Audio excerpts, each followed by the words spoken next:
You know, with how many high quality Pokemon fan projects we have nowadays, it's pretty crazy to think that there was a time where that wasn't the case. And even crazier when you realize it wasn't that long ago. I can still remember just a few years ago where we would maybe see one or two decent quality fan games popping up every other month. Though, in that sort of drought, came a fan game that to this day still blows my mind. A game that on paper looks like just a shorter version of most of what we have now, yet picking it up and playing it, you'll realize just how far from that it is. But the name of that game is Pokemon Infinity. Contrary to my last video, you won't begin your adventure as a trainer who's eager to begin their journey.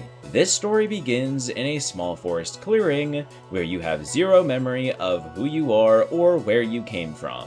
Of course, because this is a Pokemon game, the people who find you are kind enough to give you everything you need to begin an adventure before sending you on your way. Now, Infinity's story is sort of split into 5 different stages. These aren't defined in the game internally, they're just 4 points in which I felt there was a serious shift in how everything played out. Oh, and by the way, this is a spoiler-free review. Stage 1, the early game, is pretty much what you'd expect from the first bits of any Pokemon game. The route designs here are very straightforward, with the only obstacles being a few NPC trainers and a handful of overworld Pokemon that may or may not try to attack you. Not long into this trek from point A to point B, you'll arrive at a professor's laboratory, and begin the long process of figuring out where you came from and how to get home.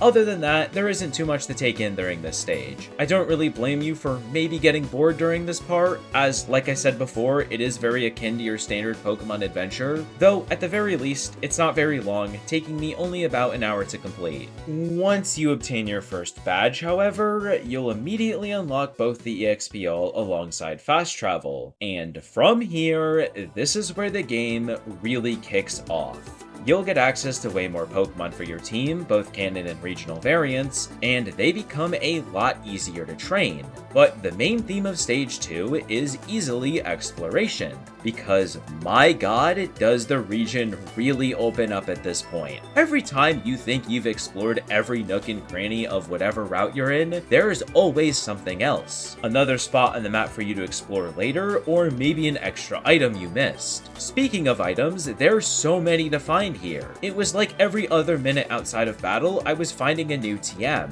You will eventually have the option to obtain your second badge, though with the sizable gap in levels between him and the previous leader, I don't suggest rushing right into it the moment it's available. Take your time here to really explore as much as you can, collecting items for your team and training what Pokemon you find interesting at this point. After a little while, it'll be time to return to the professor once again, which is in my opinion where Stage 3 begins. Up until now, you've had a goal of uncovering your identity, aimlessly wandering around the region, hoping for some kind of clue.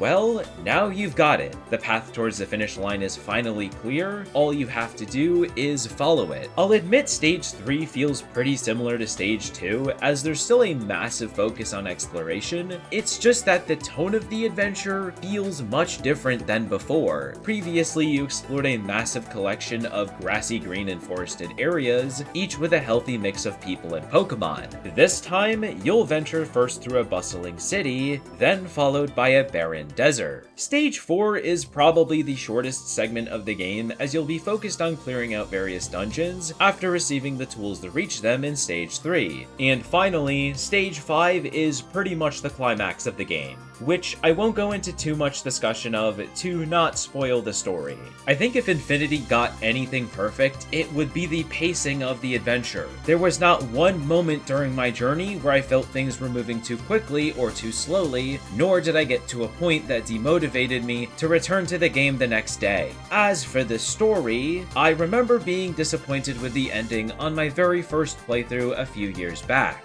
I wasn't a fan of those types of conclusions, nor am I at this point in time. But I think despite that, it's constructed extremely well. I still don't like the ending, yet I feel my disappointment only comes from that personal distaste, rather than a lack of context or build up to said conclusion.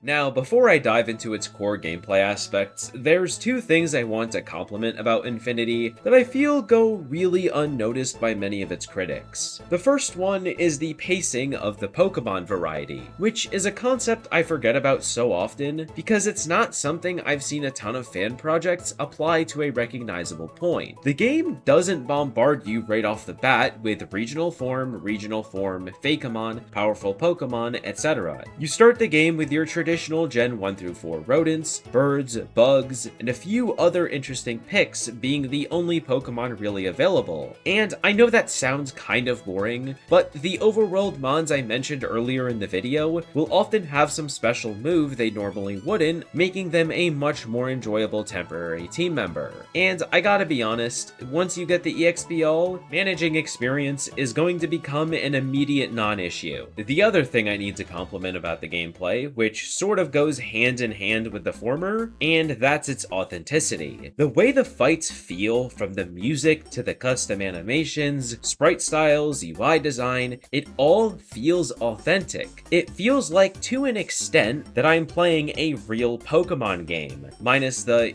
second screen that would normally come with the DS games. And I think this is a bigger deal than a lot of people realize, because 99% of Pokemon fan games use Pokemon Reborn's public animations because they used to be the only other project with an entire set of custom move animations, because up until a year or two ago, creating and importing custom animations in the Pokemon Essentials was an extremely time-consuming process. Maybe people don't care about this nearly as much as I do, but understanding the development backgrounds and what it takes to accomplish such a thing, I just can't sit here and not make mention of it. Okay, finally addressing the elephant in the room, the regional variants. It is very easy to assume that this game has a massive focus on these alternate forms, that they're the primary combat gimmick, with most trainers having at least 2 or 3 on their teams. This is not the case, as most trainers don't use them whatsoever, and they're pretty rare to come by in the wilderness. Don't get me wrong, this is not a criticism whatsoever. This is very much not a situation like Insurgents, where there are like 200 Delta Pokemon with 0 ties to the Canon Mons, yet barely anyone outside of important trainers use them, and a good number of them are also locked to the post-game. Infinity only has around 100 new species and forms of Pokemon, a good number of whom being directly tied to the existing cast as new evolutions. So, once again, this isn't a criticism of the game. I more so just wanted to stress that the lack of regionals you find isn't an outcome of bad game design, rather a representation of how many are actually in the game.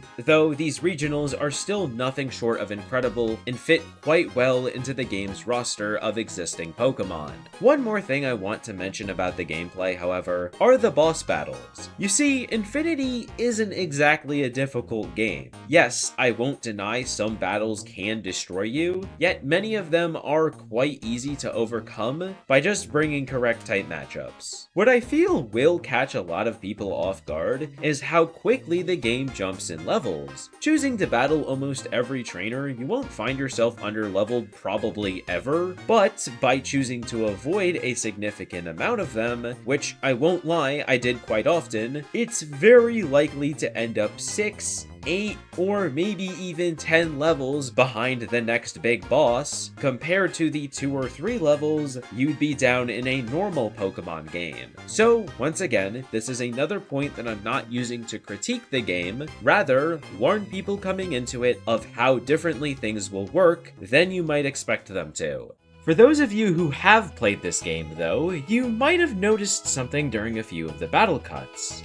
I'm not using one of the traditional starters offered at the beginning of the game, and that's because a recent update Infinity received that I feel went pretty under the radar introduced a brand new password system. Before you choose your starter Pokemon, I highly suggest going upstairs and entering password into the PC. Not only does this system give you almost 100 different starters to choose from, you also gain access to some gameplay modifiers. These mostly consist of Nuzlocke Nuzlocke-esque settings, though the most notable one in my opinion is the Cheese Merchant. This allows you to buy rare candies and vitamins from every Pokemon Center for a very cheap price. Despite what I said previously, I honestly think the level curve without this is more than fine, especially if you choose to battle almost every trainer on the main path. But I can't lie, it was really helpful for someone like me who loves to pick up new team members on a consistent basis. Taking a quality over quantity approach, it's a pretty short, sweet, and overall extremely fun experience. The only issue I think it suffers from is that the performance can be a bit slow at times, though at the very least you can enable a setting that disables some overworld details to hopefully offset that. But with my final scores on screen, and feel free to pause and read them, I will be giving Pokemon Infinity an 8.5 out of 10. I highly recommend the game if you haven't played it before, or even if you played it years ago and have questioned revisiting. But anyways, I hope you enjoyed the video, and be sure to subscribe for more Pokemon fan games and ROM hacks. Thank you to my channel members for their continuous support, and have a nice rest of your day.